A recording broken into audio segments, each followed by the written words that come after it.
Assalamualaikum warahmatullahi wabarakatuh. Allahumma sholli ala Sayyidina Muhammad wa ala ali Sayyidina Muhammad. Pemirsa yang dirahmati Allah, marilah kita simak ceramah dari Kiai Haji Abdullah Gimnastiar dengan tema rahasia agar dikabulkan doa kita. Sebelumnya marilah kita perbanyak sholawat minimal 1000 kali sehari, agar hidup kita penuh barokah dan mendapatkan syafaat kelak. Jangan lupa berikan dukungan kepada channel kami dengan memberikan super thanks seikhlasnya.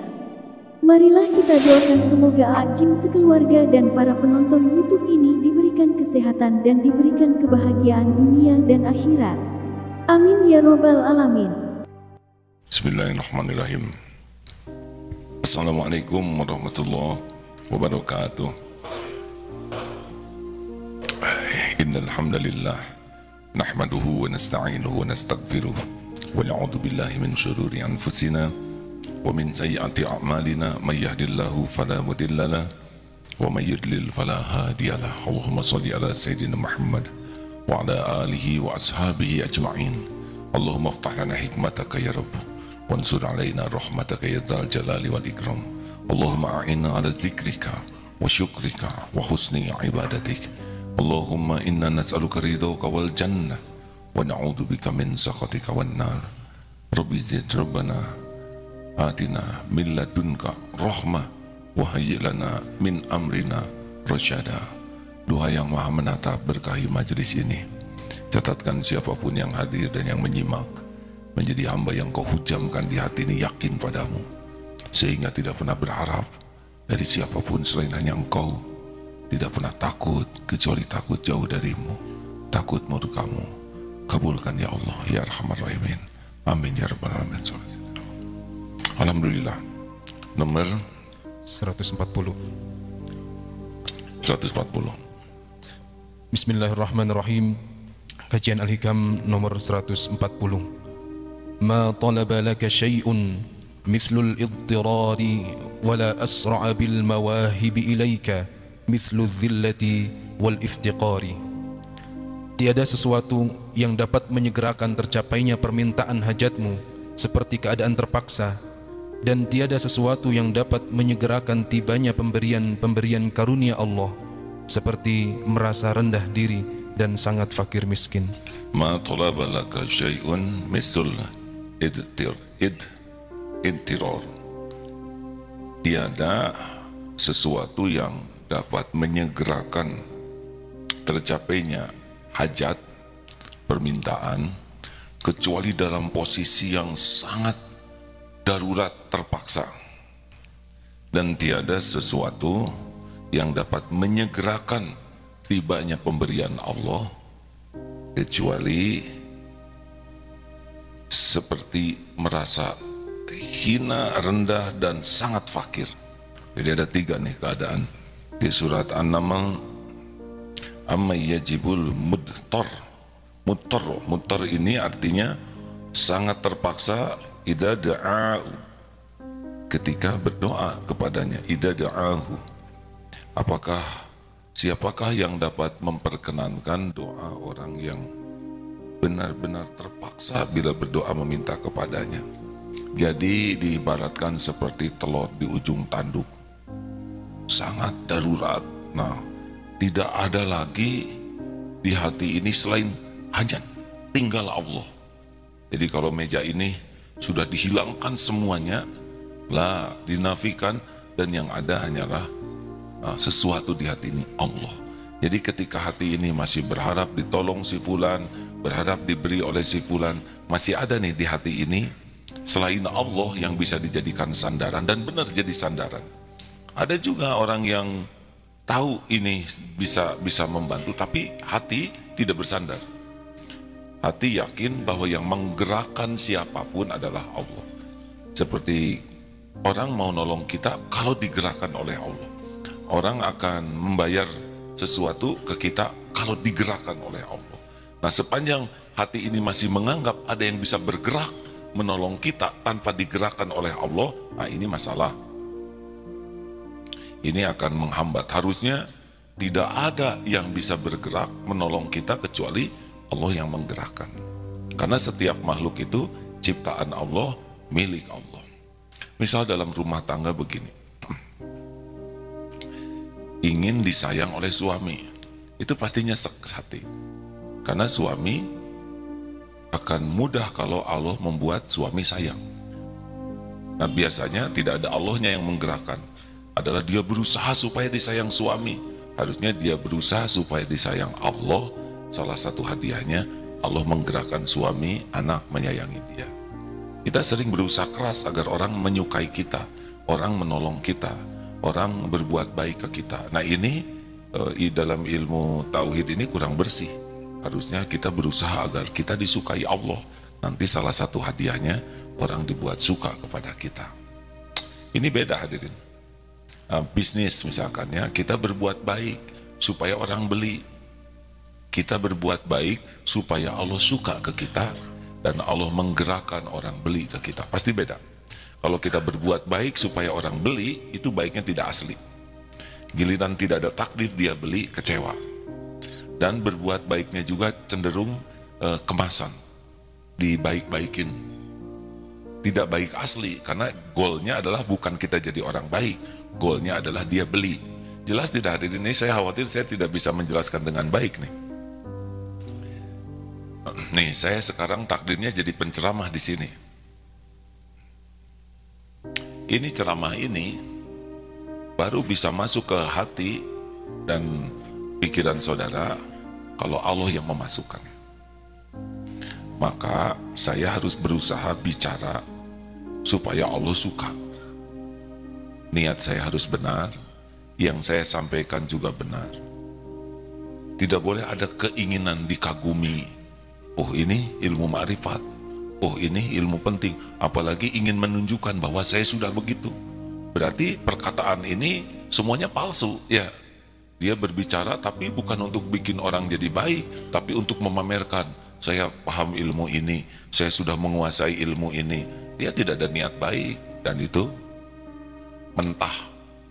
Makanya tidak perlu kita di dalam berceramah itu merekayasa banyak hal supaya orang lain kagum, orang lain suka, orang lain terpesona. Mau apa? Tidak ada perlunya.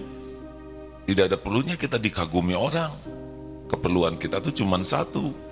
Allah ridho kepada yang kita sampaikan. Benar? Nah sesudah itu Allah masukkan ke hati siapapun, ya terserah Allah saja. Contoh lain begini. Kita melakukan kesalahan. Lalu akibat kesalahan itu orang jadi tidak begitu percaya kepada kita. Ada orang yang berusaha keras agar orang jadi percaya. Tapi ada yang berusaha keras supaya Allah mengampuni dirinya dan memperbaiki dirinya. Kalau orang berusaha supaya orang lain percaya, giliran orang belum percaya kecewa. Saya sudah berusaha memperbaiki diri, tapi tetap saya tidak dipercaya. Harus bagaimana lagi? Tapi bagi orang yang meyakini Allah, orang belum percaya berarti Allah belum menghendaki orang lain percaya. Karena tobat saya harus lebih sungguh-sungguh lagi. Hati saya harus lebih maksimal lagi keikhlasannya dalam tobat. Jangan sampai tobat supaya orang suka. Harusnya tobat supaya Allah mengampuni kita. Bisa dipahami tidak hadirin perbedaannya? Ini hampir sama perilakunya, tapi beda rasanya. Dan beda konsistensinya, istiqomahnya beda. Kalau orang berbuat karena makhluk, pasti di sini tidak nyaman. Tapi kalau orang berbuat karena Allah, dan Allah pasti tahu, dan Allah yang menurunkan kenyamanan di hati kita. Dan bisa tahan tuh. Kalau orang berbuat karena makhluk, tidak akan istiqomah. Kalau orang berbuat karena Allah, dia akan kuat. Karena seperti menghafal Quran. Kalau menghafal supaya dia ketahui orang lain, banyak mengeluh. Kalau belum hafal-hafal. Tapi kalau menghafal Quran, ingin diterima oleh Allah setiap bacaannya, oh dia akan konsisten. Teman sudah 5 juz, yang ini sudah 7 juz, sedang dia baru 2 juz, tidak ada masalah. Tidak ada minder, tidak ada tertekan. Kenapa saya belum hafal? Mungkin saya banyak dosa, malah banyak tobat. Jadi tidak ada urusan dengan penilaian orang. Benar, kita akan dinilai oleh guru, tetapi intinya adalah setiap bacaan ini untuk takarub kepada Allah Subhanahu wa Ta'ala. Itu yang pertama, bahwa hati Allah akan lebih cepat menolong kita ketika sudah lepas.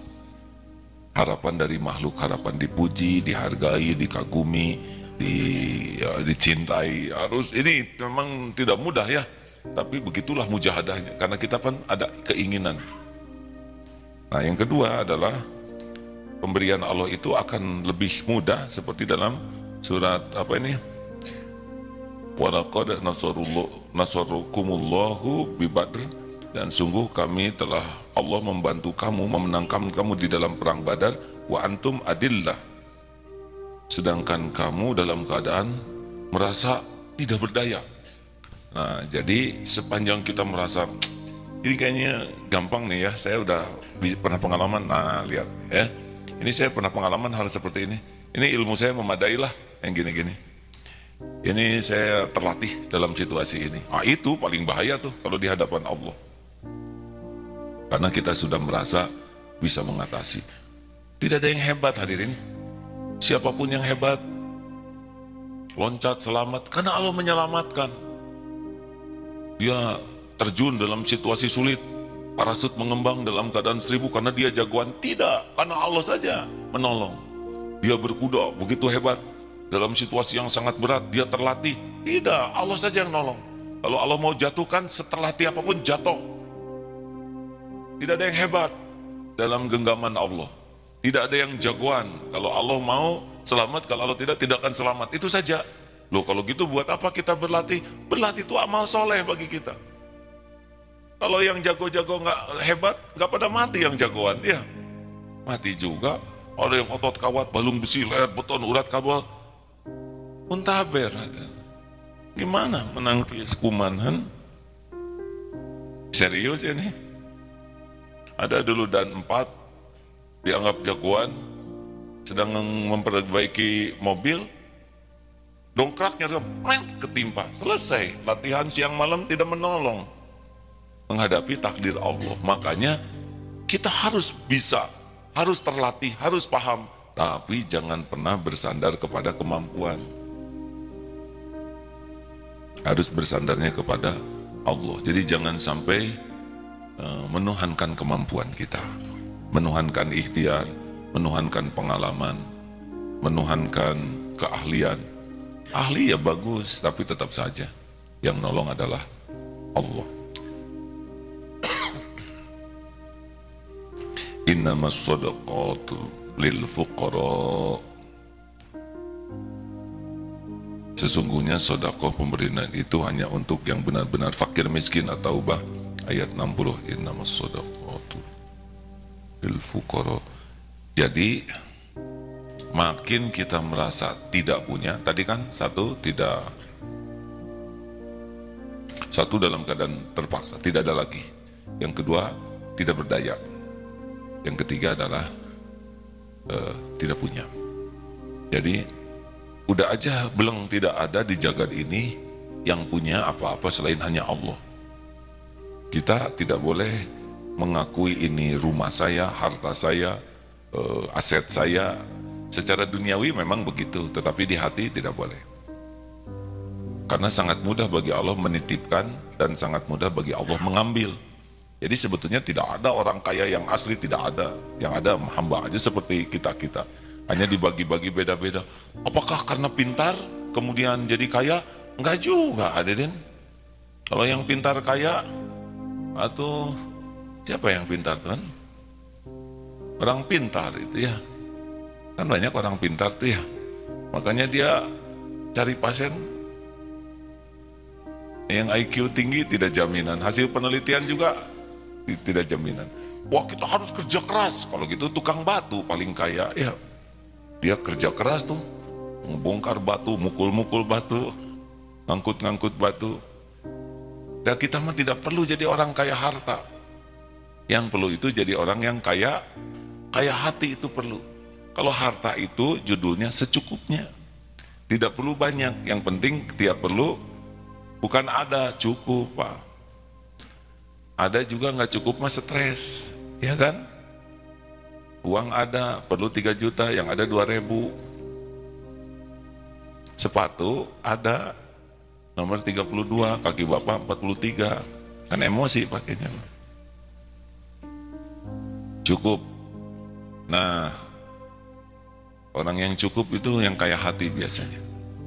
Nah, kita harus merasa mulai sekarang tidak ada pemilik dari semua kekayaan selain hanya Allah. Tidak ada yang membagikan kekayaan selain Allah. Kita ini tidak punya apa-apa. Allah yang menitipkan, Allah yang menahan, Allah yang mengambil. Kita harus selalu merasa tidak punya di hadapan Allah. Karena memang tidak punya apa-apa. Bahkan tubuh ini juga bukan milik kita. Maaf, Bapak santri baru ya? Kan? Program apa Pak? PMK 45. Maaf ya, dulu Bapak remaja ya? Betul? Kenapa jadi tua? Jawab. Kan? Karena tubuh ini bukan milik kita. Tidak bisa ditahan. Walaupun Bapak pakai seragam SMP, saya kira tidak ada yang percaya. Ya, benar. Makanya kalau lihat tubuh jadi tua harus senang. Karena tidak senang juga tetap tua. Bu, ini banyak tamu nih. Ibu, jangan takut jadi tua ya. Tahu kenapa Bu? Karena sudah jadi ya. Tidak usah capek-capek lihat foto waktu SMA ya. Sudah beda zaman. Karena dulu dipakai seragam SMA lucu. Sekarang ibu pakai lagi, insya Allah lebih lucu.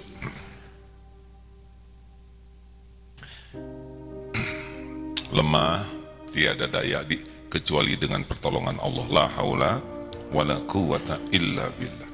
Bahkan hadirin ya, la haula wala quwata illa billah itu bukan hanya daya, tidak ada yang menolong tanpa pertolongan Allah, tapi kita mau beramal juga tidak bisa tuh tanpa pertolongan Allah. Termasuk kita bisa menjauhi maksiat tidak sanggup kecuali dengan pertolongan Allah. Makanya kalau mau berbuat dosa itu la haula wala quwata illa billah, itu akan jadi rem itu. Kita kan maunya bikin dosa. Nah, terhindarnya kita dari dosa itu pasti dengan pertolongan Allah. Kita nih bisa ngumpul di sini udah pasti nih dengan pertolongan Allah. Nggak pengen kalau nafsu tuh, Bu. Ini tamu dari mana saja? MTBKSM Bekasi, mana? Bu, Assalamualaikum warahmatullahi wabarakatuh, gitu. Ya kalau ditanya, itu kurang jelas jawabannya, masa saya begini juga. Majelis Taklim Al-Hijrah Bekaso, Bekasi, kan? Depok, Allah beda dikit atau Bu ya. Al-Mutakin Jakarta. Nah itu sesuai dengan omongan saya tadi. Waalaikumsalam warahmatullahi wabarakatuh. Nah ibu bapak yang kenapa bisa kesini, udah pasti judulnya cuma satu, pertolongan Allah. Apa coba jauh-jauh dari Kasarana kesini naik bis? Kalau nggak mah enak di rumah sekarang sore-sore, ya kan? Nonton TV, bukankah begitu Bu? Menurut nafsu mah nggak mau jauh-jauh, tapi Allah menghendaki dapat pahala, Allah menghendaki dapat ilmu, Allah menghendaki dapat penggugur dosa, berangkat jauh-jauh ke sini. Ini seperti Bapak ini mesantren dari mana? Maaf Pak, dari Palembang. Ngapain ke sini? Jauh-jauh, udah sepuh, jauh-jauh mesantren mau ngapain? Pasti ini taufik Allah. Banyak yang sepuh Pak, tapi belum tentu senang belajar agama. Bapak dari mana? Dari tadi? Ya alhamdulillah dari Jakarta. Alhamdulillah. Masya Allah. Nah kita harus yakini semua kebaikan hanya datang dengan pertolongan Allah. Termasuk kita bisa menghindar dari maksiat juga pasti pertolongan Allah. Hayya 'alas shalah. Apa jawabannya? Tuh, ajakan sholat gak bisa kita sholat kalau nggak ditolong Allah. Hayya 'alal falah.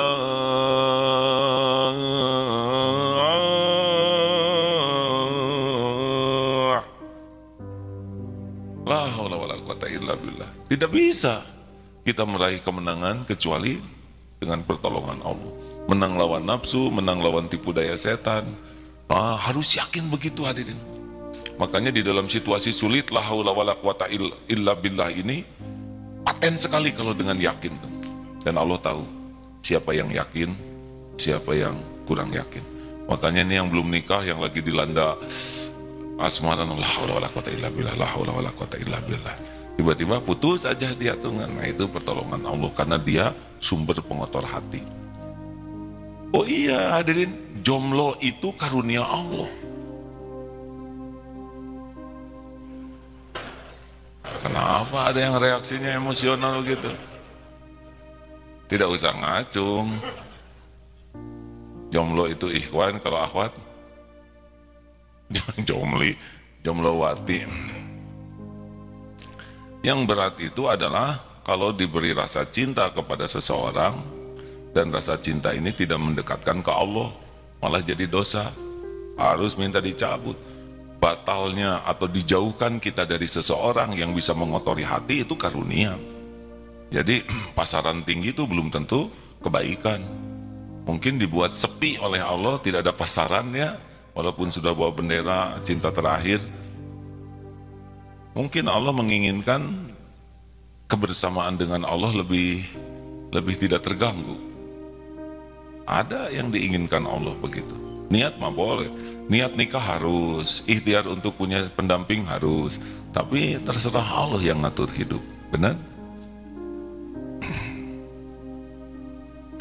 Hilang barang bagus tidak? Tergantung. Kalau barang itu ngotorin hati, maka hilang merupakan karunia.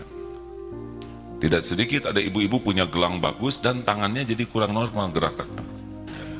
Pada kemana? Ustadz, boleh saya bertanya? Kenapa ini kekepret terus? Karena ini cenderung tidak khusyuk, merusak, ria, ujub. Ya, nanti dibuatlah sedemikian rupa, wudu, simpen gelangnya, dibikin lupa, les. Ya, makanya jangan ada yang nempel di hati. Begitu? Cukup, jam 4 sudah cukup nih. Ada pertanyaan? Ya. Tenang. Sebagai santri baru, ya. Sudah, kalau plat hijau gini udah diterima belum ini santri? Warnanya apa ini? Enggak, itu warna apa Pak? Hijau. Hijau muda ya? Ya. Masih orientasi Ustaz. Ya, hati-hati ya deh. Insya Allah. Nama saya Suprantio dari Palembang. Usia? Yang mau saya tanyakan. Usia berapa? Usia 65 tahun. 65 tahun. Karena di BMK ini banyak usia, ada yang 80 tahun, yang paling muda 37 tahun. Yang mau saya tanyakan itu gini Pak Ustadz. Bagaimana trik-trik cara-cara untuk di akhir hayat itu bisa husnul khotimah? Bapak ingin husnul khotimah? Betul. Nah, dan setiap ibadah kita mendapat ridho dari Allah Subhanahu wa taala. Sekian aja, terima kasih. Wassalamualaikum warahmatullahi wabarakatuh. Assalamualaikum warahmatullahi wabarakatuh. Tahan. Apa arti husnul khotimah? Mati dalam keadaan yang baik. Husnul khotimah, akhir yang baik. Akhir yang baik. Mau akhirnya baik? Betul. Gampang. Setiap saat jadi orang baik. Dah. Mikirnya baik, mata lihat yang baik, telinga dengar yang baik, bicaranya baik, berbuat baik, berhati baik, baik. Nanti malaikat mau menjemput lagi baik, mati. Terima kasih. Terima kasih. Sebetulnya saya belum selesai. Oh. Ya udah ya, sudah. Nggak apa-apa. Terus. Nggak apa-apa, udah keburu udahan. Terima kasih ya Pak ya, selamat datang. Ya, ada lagi yang lain? Ya. Ada dari tengah tadi? Ya.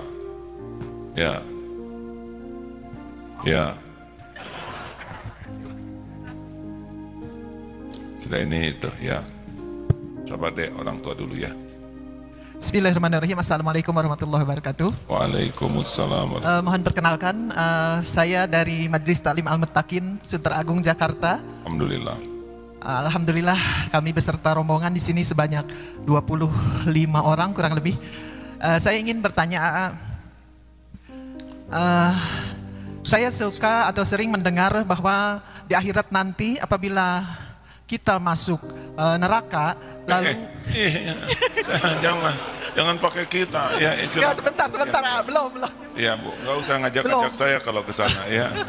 belum sebentar. Sama istighfar Bu ya. Astagfirullah.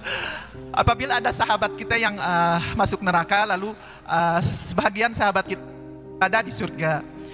Lalu teman kita yang berada di surga itu menanyakan di mana teman saya yang biasa waktu di dunia itu kami bersahabat selalu ke tempat-tempat yang baik, ke majelis-majelis taklim.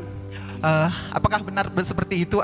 Untuk itu saya selalu mencari teman-teman, sahabat-sahabat yang selalu berada di majelis-majelis taklim, insya Allah di jalan-jalan Allah, dengan harapan sahabat kita bisa mengangkat kita nanti dari apabila kita tidak berada di tempat yang indah. Bukan bisa membawa kita. Ibu aja ya, kalau kita saya jadi ke bawah, Bu. Begini, bagaimana, apakah benar kalau misalkan saya ada dalam situasi buruk di akhirat, ada teman yang mengingat saya gitu, ya. Masa saya nanya, saya yang jawab, ya nggak? Benar, Bu. Makanya carilah kawan orang-orang yang baik, yang ikhlas. Nanti mereka mengenal kita, dengan izin Allah di akhirat diingatkan kepada kita. Itulah salah satu manfaat punya teman-teman orang baik. Di akhirat nanti kalau kita tidak bagus amalnya, bisa tertolong dengan diminta oleh orang yang mengingat kita. Terima kasih. Assalamualaikum warahmatullahi wabarakatuh. Ibu kenapa datang ke sini jauh-jauh? Ya ini yang pertama saya ingin secara langsung mendengarkan tausiah dari AA. Sebetulnya saya sudah 3 kali ke sini, 2 kali bertemu AA di sini, 1 kali di lapangan AA tempat berkuda, waktu mengantar cucu ingin survei lokasi pesantren. Gitu. Masya Allah, terima kasih. Atau ibu pesantren sekalian ya nggak? Insya Allah mudah-mudahan ya, ada. Kemasan ini teman-temannya sudah banyak. Insya Allah nanti saya ajak teman-teman untuk kembali ke sini. Maksudnya ibu yang pesantren ya? Ya saya ajak teman-teman juga. Oh iya bagus-bagus. Saya bawa ya. Terima kasih ibu. Sami-sami. Ya dek. Bismillahirrahmanirrahim. Assalamualaikum warahmatullahi wabarakatuh. Waalaikumsalam. Perkenalkan, nama saya Syifa dari APW 38. Kapan Dewi sudah? Nanti Desember tanggal 20. Desember 20. Insyaallah. Insyaallah. Sebelumnya saya mau nyampein doa amanah dari ibu sama ayah saya, salam buat AA katanya gitu. Oh, alaik. Pertanyaan yang saya ingin tanyakan adalah sebenarnya apa sih kriteria orang yang fasik itu? Terus kalau misalnya ternyata kita termasuk orang yang fasik, saya termasuk orang yang fasik, itu harus kayak gimana caranya biar tidak menjadi orang yang fasik? Terus apakah benar jika kalau misalnya kan tadi setiap kita bisa beribadah itu atas pertolongan Allah. Kalau misalnya kita sulit beribadah, apakah itu karena dosa-dosa kita yang sudah terlalu banyak? Terima kasih, Dah. Ya, benar. Keburukan yang menimpa itu akibat dosa. Ma asabaka min hasanatin faminallah wa ma asabaka min sayyiatin famin nafsi. Kebaikan apapun datang dari Allah, keburukan yang menimpa dari dosa sendiri, ya. Tadi salam dari orang tua. Gimana jawabnya? Alaiki wa alaihis salam. Kalau dari ayah begitu. Terus tadi apa? Orang yang fasik, sepengetahuan saya, kefasikan itu dia sudah tahu, tapi dia tidak mau mengamalkannya. Jadi dia sudah tahu, tapi dia berbuat terus keburukan, dosa dan maksiat. Itu kefasikan seperti itu. Caranya supaya kita jangan fasik, maka kalau dapat ilmu berusaha keras diamalkan. Jangan hanya sibuk mencari ilmu, tapi harus sibuk juga dengan ilmunya itu jadi 2. 1, jadi pembersih hati. Yang kedua, jadi peningkat amal soleh. Orang fasik itu biasanya punya ilmu, hatinya tidak jadi bersih dan amalnya tidak jadi nambah. Gitu. Ada yang komplain kan, suami istri saya itu ke pengajian itu seperti makan obat sehari 3 kali. Tapi perubahan yang sangat nyata itu pada seragamnya. Kelakuannya stabil ya, judesnya stabil, rewelnya stabil. Kemana itu ilmu? Kenapa ya? Tapi sebetulnya sudah baik ngaji itu, hanya mungkin riadohnya yang kurang. Dek, ya, terakhir, terima kasih ya. Ibu teh ngacung, ya, sing sabar ya Bu ya. Bismillahirrahmanirrahim. Assalamualaikum warahmatullahi wabarakatuh. Saya Aidin dari santri APW 38. Izin bertanya, Silakan Aidin. Sedikit menyimpang dari materi Al-Hikam pada sore hari ini. Jadi ada pertanyaan jauh sebelum saya di sini itu belum terjawab hingga akhir KBM juga masih belum terjawab. Jadi prolognya seperti ini Kak. pada masa perdagangan Rasulullah, mulai dari masa remaja hingga pada akhirnya melamar Siti Khadijah, itu beliau mampu memberi mahar 100 ekor unta. Ada riwayat juga yang 40 ekor unta terbaik, dimana kalau disubstitusikan harga unta terbaik itu unta merah yang seharga Alphard. Ini sangat menginspirasi pertanyaan ini, yaitu pertanyaannya, bagaimana sistem bisnis ala Rasulullah? Pertanyaan ini dulu pernah ditanyakan oleh salah satu keluarga saya kepada Dr. Antoni Syafi'i, tapi beliau belum bisa menjawab dan ditanyakan kepada saya. Namun saya menjawab hanya bebas riba dan goror, tapi beliau kurang puas sebagai seorang pengusaha. Seperti itu. Terima kasih. Udah sore, susah gitu kan. Maaf, Ini dari kacamata tauhid ya. Rasulullah Shallallahu Alaihi Wasallam itu seorang yang dijuluki Al-Amin, seorang manusia yang sangat-sangat kredibel. Bicaranya pasti benar, janjinya pasti ditepati. Kalau diberi amanah tidak pernah berkhianat, termasuk dagang. Dagang itu amanah. Kepada pemilik modal sangat amanah, tidak pernah ada kecurangan sehalus apapun. Kepada pembeli barang itu amanah, itu pun amanah Rasul. Tidak ada mengurangi timbangan, tidak ada sumpah palsu, tidak ada memuji-muji dagangan. Ini amanah. Jadi kepada pemilik modal tidak ada yang terkecewakan, kepada konsumen juga tidak ada yang terkecewakan. Tambah lagi, beliau selalu melakukan kebaikan yang lebih. Jadi beliau sangat tidak sungkan untuk memberi ke orang, walaupun orang itu tidak sesuai harganya. Karena beliau ini adalah orang yang sangat murah hati. Jadi ada yang lebih daripada sekedar standar jual beli, yaitu kemuliaan akhlak. Inilah rahasianya bisnis. Orang itu siapapun suka kepada orang yang jujur, terpercaya, dan kepada orang yang muhsinin, orang yang ihsan, yang akhlaknya di atas rata-rata. Itu modal bisnis Rasulullah SAW. Allah suka, ya Allah balikan aja hati orang, nitip modal, Allah gerakan yang ini untuk membeli. Tidak ada orang yang dirugikan oleh Rasulullah tuh. Puas tidak? Harus puas ya, awas santri ya, jangan bikin saya tidak puas.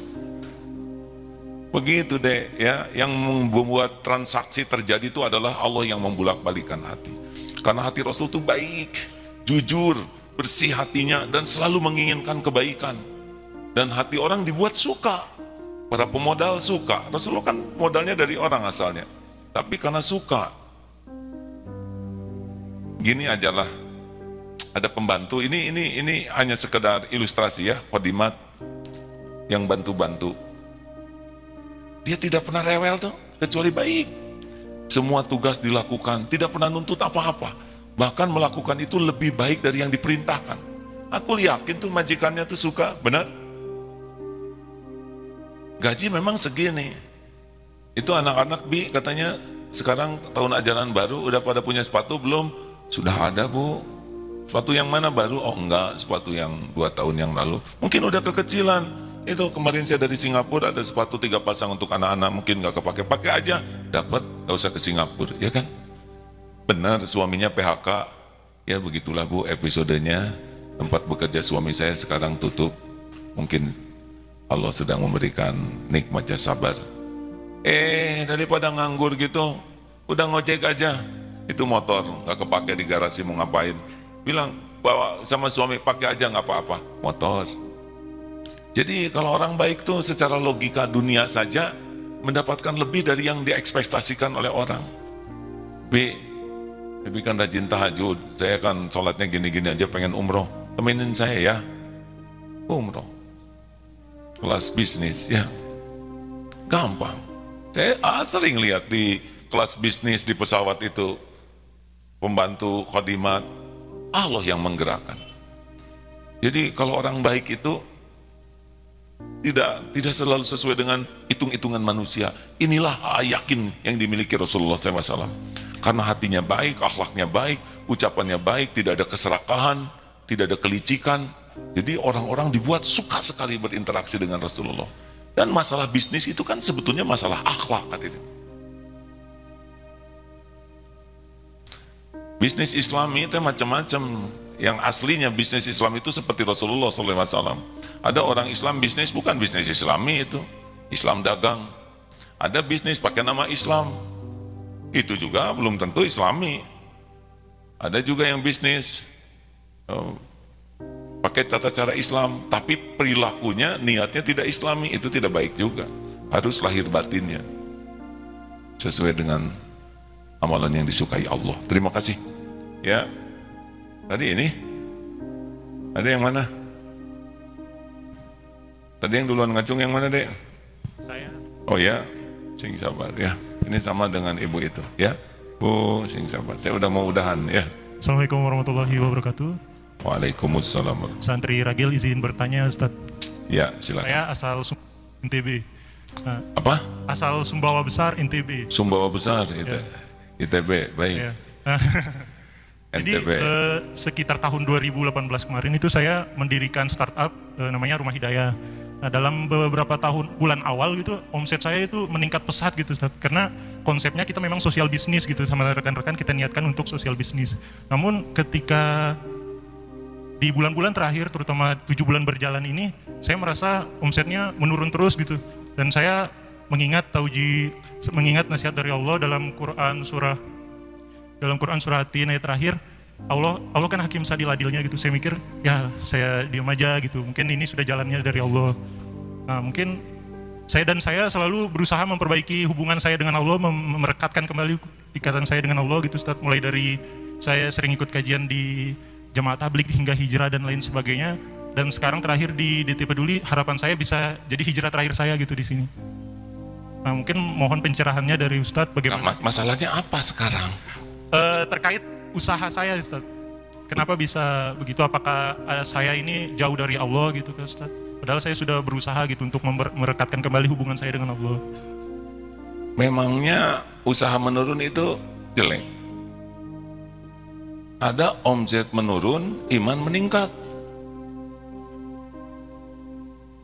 Lihat, siapa tahu omset itu lebih banyak kita ingat daripada Allah.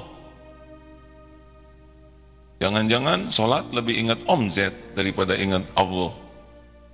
Lebih takut omset menurun daripada takut iman menurun, amal menurun.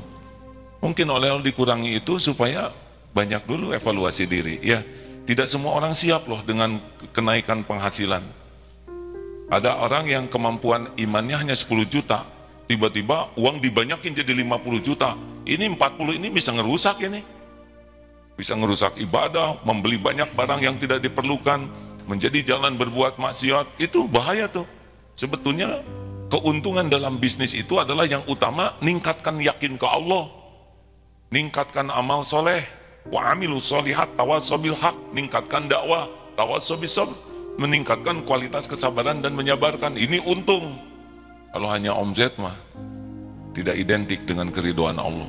Lah orang tidak beriman saja dikasih omset segitu dahsyatnya ya. Mungkin gara-gara turun jadi kesini ya nggak? Kenapa ketawa begitu Pak? Lagi lincah ya? Iya, kadang-kadang harus ditekan masalah. Ilustrasinya begini deh, pesawat kalau tenang jarang yang zikir, tidur, dengar lagu, nonton TV. Tapi di sedikit Allahu Akbar, ya Allah, ya Hayyu ya Qayyum, ya Allah, la haula wala quwwata illa billah, Gusti tulung gitu. Ya paling beberapa goncangan sudah cukup menyanyi. Yang tidur Allahu Akbar, ya Allah, ya Hayyu ya Qayyum. Kasih aja agak lama. Allah, ngehel, Allah. Makin dalam. Masa harus digoyang terus oleh Allah kan? Supaya zikir. Lihat video rekaman tentang gempa, tentang banjir. Nah, ada yang nyanyi itu ya nggak? Ya kan? Tanah airku Indonesia, nggak ada. Wirid semuanya, benar? Benar? Nggak ada tuh lagu rayuan Pulau Kelapa lagi gempa. Atau I love you honey, nggak ada rayuan gombalnya. Yang ada adalah zikir. Makanya supaya tidak digoyang, nah, lagi tenang zikir. Syukur. Terima kasih hadirin. Ada yang mau nanya tetap? Udahlah. Jangan suka nyusahin orang. Ibu ngotot sekali, ada apa Bu? Ada masalah pelik?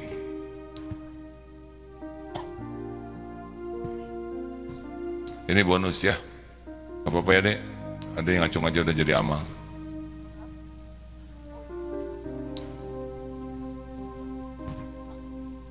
Ini program apa? An? Ayo berikan dek.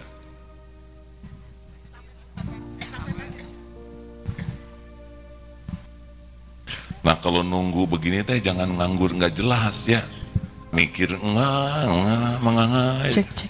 Itu kan. Bismillahirrahmanirrahim. Assalamualaikum warahmatullahi wabarakatuh. Waalaikumsalam warahmatullahi wabarakatuh.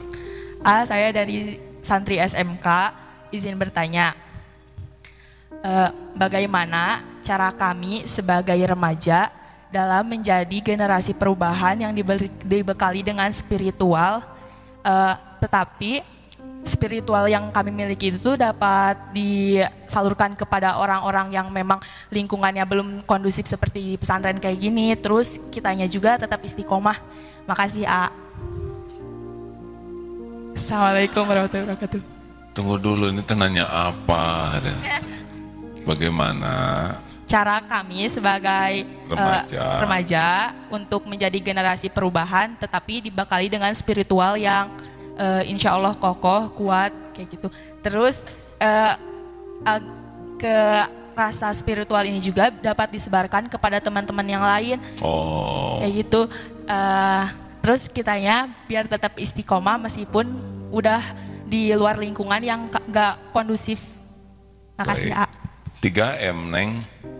Ya. Mulai dari diri sendiri, mulai dari hal yang kecil, mulai dari saat ini. Nanti Allah melihat ini akhwat mengamalkan ini, senyumnya diamalkan, salamnya diamalkan, nanti oleh Allah dijadikan jalan orang lain berubah. Jadi yang merubah orang lain itu adalah Allah. Syukur kalau kita dipilih jadi jalan, bukan kita yang merubah. Kita berusaha keras untuk memperbaiki diri, nanti jadi jalan gitu. Karena kalau ngomongnya banyak tapi kitanya kurang mengamalkan, sing sabar atuh innallaha ma'asobirin. Tahu enggak sih kenapa kamu enggak sabar-sabar? Allah tuh cinta sama orang sabar, tahu? Amit-amit. Udah jelas ya hasil dakwahnya. Hati-hati ya deh, ibu hati-hati ya. Jangan ngobrol sama yang sebelah itu. Dia kerjanya ngobrolin orang lain. Haram hukumnya. Surat Al-Hujurat ayat 12 dalil. Itu aja sih. Nah, dia ngomongin siapa?